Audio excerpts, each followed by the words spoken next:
Hi, everybody. I am here with someone I have fallen in love with and just wish she lived closer to me because she's funny, she's smart, she's one of the authors from our Born to Rise book project, an incredible speaker, just someone that I've come to adore. But please welcome Ashley Cook. And we're here today because I want to share with you all the process and the journey of being a part of the Born to Rise book project and what it's meant for all of us. Because this project, the first time around, was scary for myself, for the publisher. It was exciting. It was we stayed in this place of curiosity because it was our first one. And Ashley was brave enough to say yes and trust that we were going to put together something that was valuable for her. And we're excited to promote the next one. Our mission is really to amplify women's voices in herstory. We do have a lot of men's voices out there, and that's wonderful. His story, that's actually the word itself. We're looking for herstory.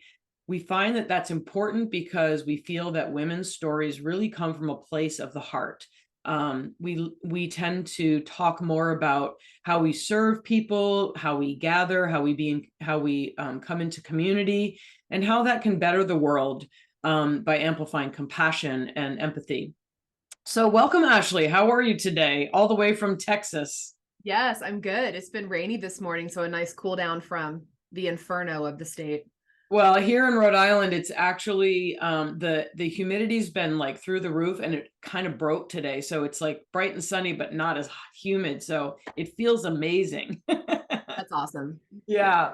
So I just would love for you to take some time and talk about what inspired you to be a part of the project, or how you heard about it, who kind of, showed it to you or whatever. So maybe just we'll start there. Sure. So I was on Facebook, as we all are, Yeah. and was scrolling through. I saw a post from Bryna where she was talking about it and had posted the link. So I clicked the link and was reading through it. I'm like, well, that sounds really cool. I'm going to wait on it for a second. And so I closed it out. And over the next couple of days, it was just all I was thinking about. It just kept coming back and coming back. And I would go back and I'd read the page and then I'd be like, okay, I'm going to wait again. And I don't know why. I think I was just seeing if it was just like a momentary high or if it was going to like last. And after a couple of days or so, it was not going away. And my husband, talked to him about it. He was like, you should do it. And I'm like, I should do it. And so I reached out to Bryna, we got on a call, and the rest was history. So what was the thing that when you first saw it, what sparked in you? What I loved about it was that it was the opportunity to be able to write a book, like, or write a chapter of a book with other women. So I didn't feel like because I had like all these book ideas in me and things to say and stories I want to share.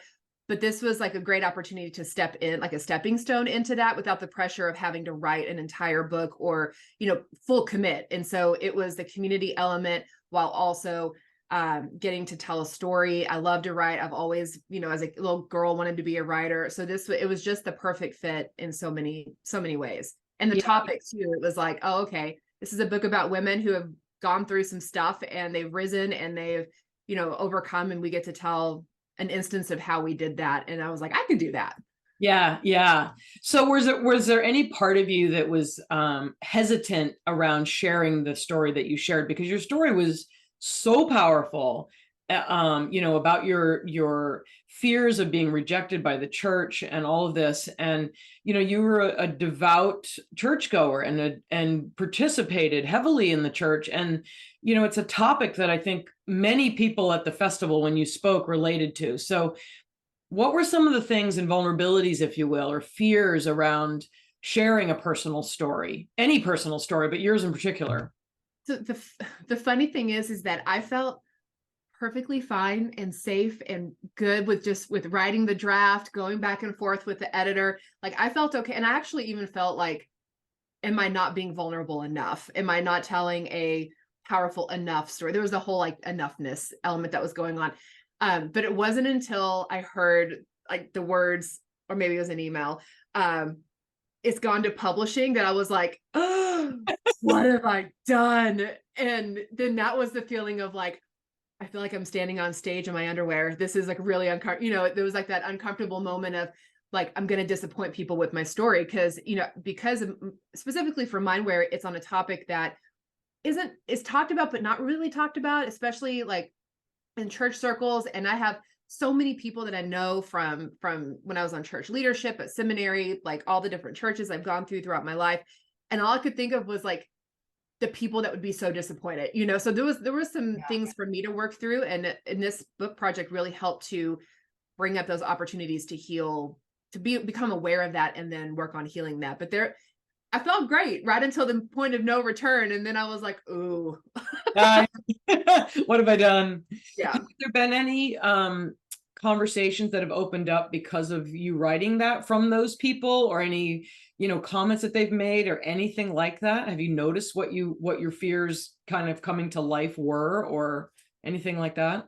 The things that I feared haven't come to fruition. Like I was so nervous about like my grandfather reading my chapter because he baptized me when I was, 14. He married me. He's always been this pillar of like strength and steadfastness of his faith. And I was so nervous about him reading that because he's so dedicated. He's 93 years old. He's so dedicated to the church even still. And this past weekend, or the weekend before last, I went up to visit my grandparents, and I brought copies of the book, and I'm there like chatting with my cousin, and I see my grandfather like with he has his cane in one hand and my like the book, Born to Rise book, in the other, and I'm just like, oh, Yeah. he's gonna read it, and I'm in the room. Like, couldn't he wait till I left? So I'm trying to listen to my cousin, and we're talking about like scary movies, and I just keep like glancing over as he's reading, and then he finishes my chapter. He looks over at me and he smiles, and then he goes back and reads another chapter.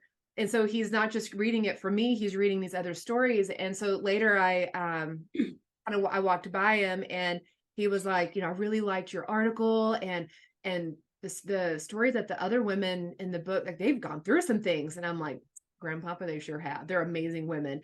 And I told him like it actually opened up the opportunity for me to have a very open conversation with them. And I was so nervous about you reading my chapter. And he goes, well, why? And I said, well, because it's the church, and it's, like church stuff. And that's like, kind of like iffy. And he just grabbed my hand, and he was like, oh no, like it's, I'm in no place to judge. Like, God's grace covers us so much more than we think. And it was just this really sweet, like poignant. I know, and I get like emotional telling it. Tears to me. I'm like, wow. It was beautiful. It was so meaningful. And so I think that the book has just created opportunities that I would never, like beautiful, like really just healing, wonderful conversations that I would never have, like way surpassed any fears that I ever felt. I know. And it's amazing how many assumptions we make about what people will think, or how they'll act, or what they'll respond to. And it just gives us this gentle way, really, because we're speaking from our own space. We're not like attacking them or outwardly accusing them of anything or anything. We're just sort of speaking from our truth, right? And I think to your grandfather's point, and how wise is he to say, who am I to judge, right? And I love that he's awake enough to know that and understand that piece. And of course, the church probably affected him in that way, and maybe taught him to not judge. And so the good sides of the church, right? The good sides of anything. So let's just kind of walk through what this journey is about. So we start with this group online meeting each other. I think you were you there for that first one? Because obviously you're tuning in from Texas, and I know there may be some women who are coming from outside of Rhode Island, and they're wondering what's it like, to be someone from out of state or whatever. So we meet online. What was that like to sort of collectively hear what some of the other women might talk about? That was the first step. Yeah, I think so I was like really excited about that. And I think being, the past couple of years with so much of life being on Zoom and on digital, it just felt like a natural, like, okay, I'm going to show up, and I'm going to, I think that first meeting you had us do like a storytelling exercise with one another. And I love that. Like it was so good. And it just helped us to get to know each other, and to kind of like break the ice, but not in like a break the ice kind of way. So it just felt like right off the bat that we had a very supportive, special group of women who were different, women who were had gone through different things, women who were kind of sprinkled all throughout the US, and we were coming together collectively in this really supportive, encouraging space where we were surrounded kind of around the same project and same goals. So it was really cool. Yeah, and then of course we continued to meet online. Obviously, not everybody made every meeting, but we and we're going to get better this year about the schedule, because I know that our first go around, we're like, what are we doing? What time? What works for everybody? But we have kind of clarified that so that we're going to meet probably twice a month or we might even be once a week when we're first writing. So as you're writing your story, did you feel that you could lean into some? I know you knew a few of the other women who were involved in the project. What kind of conversations were being had with you all in between that time? Or was there anything? Or did you feel like you just wanted to kind of focus and get it out? Like, what was your style? So for me, I think what helped me was when it was on one of the group calls, and I think I brought up my idea kind of in the group setting, and we were talking through that, and then so mine was more of like talking about it on one of those the regular calls. Yeah. And then I tossed around some ideas with like some friends, but I consider the drafting part, even though like for me, the goal of it getting a draft out is to just get it out of your head. Yeah. And so there's no like pressure to have it perfect or edit as you go. It's just really get it out of your head, and because then you can work with what you have there. But for me, like when it came to the story, there's actually like a very kind of almost like a sacredness in the drafting of it, where I didn't want to talk to too many people about it, because then I this is very much a me thing, not everyone else thing, but I didn't want to end up crafting and shaping my story based upon so many influences of others that I ended up not being true to what I wanted to communicate out. So it was like, okay, let me get some feedback on the initial kind of upfront idea. Help me, I think Bryna gave me some feedback on the structure, kind of like how to maybe approach high level structure. And then from that, I drafted on my own. Right. So you're a practiced writer, and probably I would say storyteller in some ways, because you had this story, you knew in a way what you wanted to say. Some people are coming in knowing they have a story, but they're just a little confused about like, what is it exactly and how do I share it and all that. And what you mentioned was working with Bryna, for example. So Bryna is our publisher. She's with World Changers Media, and myself. We we coached you guys a little bit and talked to, and some of the women I even interviewed and tried to pull things out and say, think about this, think about that. But I love what you're saying about after that piece, like you really just want to be clear and have it be from you, not from all this input, because God knows we have input on everything we do from all over all the time, and to have that clarity. I love that that is your way, because I think y'all were flexible enough to be able to see where the different women were at, the different co-authors were at. So for those who needed a little bit more of that that structure and that feedback and a little bit more of the deep diving in, y'all were very good about doing. Because I know some of the other authors have shared that they leaned into that, and that was super helpful. And then there are some who were like, okay, just give me kind of high level points and I'm off to go, write the next most genius thing. I don't know. But what I loved about it was, so you met people where they were at, and y'all knew how to pull out the stories kind of based upon where they were.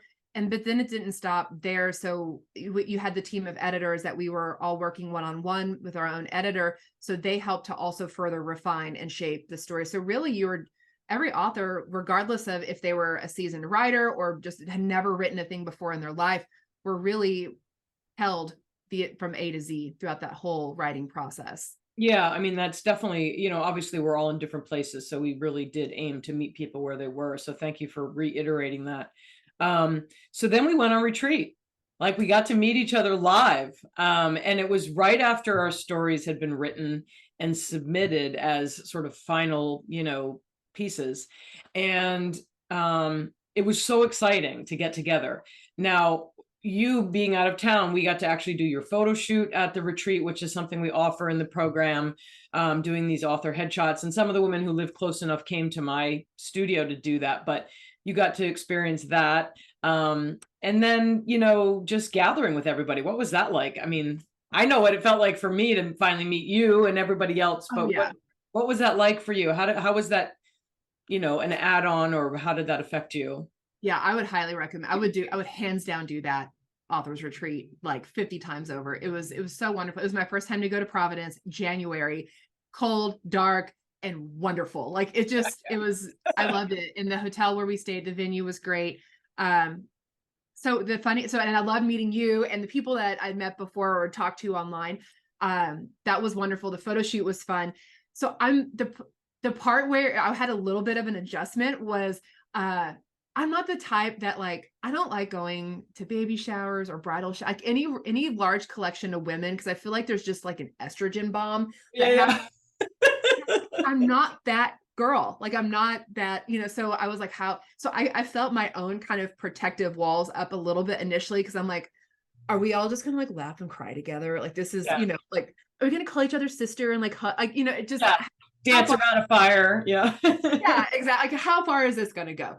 And so I felt like a little bit of my own protective walls come up, which they just kind of like all fell down after we got out into the room together. We were all sitting in a circle. And once we kind of did introductions and really I kicked off the retreat. There was no reason for me to worry because and I should have known throughout the process of meeting the women virtually that we're all so different. It's not going to be like this really weird, like super estrogeny kind of thing. I still cringe about it. You can see me like cringing. Yeah, it's so funny. Your body language is like, Yeah. So I well, felt really like relaxed and I love like the activities that we did during that, the storytelling exercises, the, going and having meals, it was a really great pace of like downtime and then people time. So like if you are more introverted, you do have that quiet time to recharge. If you're extroverted, there's so much opportunity for you to go and like meet and hang out with people. yeah. And we were all reading our stories to one another, which was really interesting because, as you get writing, we hadn't had that opportunity to really do that yet. It was, because the online pieces were more about, what's happening, what do you need support around, blah, but we didn't have the time in that window to share. So we were really hearing each other's stories for the first time, which was super powerful. And I know for me, like that to me was like the next layer of the book coming alive, if you will, because from that point on, we were, like talking more about that fear you mentioned of like, oh my God, this thing's going out into the universe and people are going to read this. And we did talk a lot about in the retreat about how 10 years from now, somebody might pick up this book and read your story and be affected by it, and that legacy type of thing. And also to me, like, that might not even be a topic that women are navigating 10 years from now, 20 years from now, 30 years from now. Who knows? Religion might change, the church might change. We had topics like gender identities or labels or your own sexuality around divorce and all, and like things you think about, like, wow, even the way our parents navigated those topics have changed so much. So it really sort of hit home for me that we were creating something that was going to live for a long time, not just in that moment, which was so powerful, but further on. Yeah. you know That was surreal because because I remember you saying that at the retreat, and I just had this kind of thought of, man, I long for the day when people would read this book and be like, wow, that is so different than how it is now. Like it's so much better. Like I can't believe that the women had to go through that, because I read that about history from 100, 200 plus whatever years ago. right. And it's like, man, what they went through, that would be amazing. Well, I mean, I'm honored that the women said yes to this project, because I do think that it is going to be the type of thing that hopefully will be part of history, and that people will read it and say, wow, that's wild. Because we don't have a lot of collections of stories of women's lives. We have a lot of stories that were either told by men about women, or there may be one woman telling her perspective on something. But this idea of collecting a diverse version of stories, I just think is so exciting, and they're so personal. It's not just like this happened, that happened, which is kind of probably what a lot of the first drafts looked like. But then it was like, ooh, let me go in and reflect on that and put my own 2 cents in there and think about how I felt in that moment, right? Because those are the things that I think really help others figure out how they apply that to their own life. Because let's face it, we hear stories and we love listening to other people's stories, but it really turns into this self-reflection piece, right? We hear it and then we're like, oh, how does that resonate with me? Or how can I apply that to my situation, or all of that? So it's this lovely exchange. So I hope that the book feels that way. And, obviously the moment you had with your grandfather, like, would that have happened without us exploring that kind of practice, right? No, because I would have chosen who I told the story to. And that's one of the most powerful things about writing in a book is you don't choose your audience anymore. Like it picks up the book. So there is a release of like, okay, this was my experience, this was my story, and I'm now releasing it for others to experience as well. Yeah, I love that so much. So now that the book is out and it's doing its thing, what would be the thing that you would encourage for onboarding authors? What would be the thing that you would say has really impacted your life through this whole process, or any part of it that you want to share, that would inspire somebody to share their story? That's a great question. I think the first thing that came to me was if you have an interest, or if it's like you feel that little bubble in you, or like you feel like a little perk of like, oh, lean into that. Because like lean into that's an important indicator. And for me, it was, I gave myself a couple of days, but in hindsight, sometimes we talk ourselves out of things that are really important. Yeah. And I would encourage anyone who has that interest to lean into that interest instead of talking themselves out of, all the reasons they shouldn't or couldn't or whatever, because I just look at, by me saying yes to this, how wonderful it has been for me. Like the whole journey of going through and writing and meeting all these amazing women, to the retreat, to the book festival, which, like, before we were recording, I was sharing like how I felt that was one of the greatest experiences I've ever had. And I've traveled all over the world. I've done really wild, some crazy things I wouldn't repeat, but this was like one of the most meaningful experiences that I've had. And had I not said yes to it, my life would have been fine. Like I would have still been going on, just bebopping along. Maybe I would have, signed up for round 2. I don't know, but I'm so glad that I leaned into that and said yes to this round, because of all the good that it brought. All the good just superseded any of the fears or the concerns that I had. And my life and the people's lives around me are so much better because of just making one choice to say yes.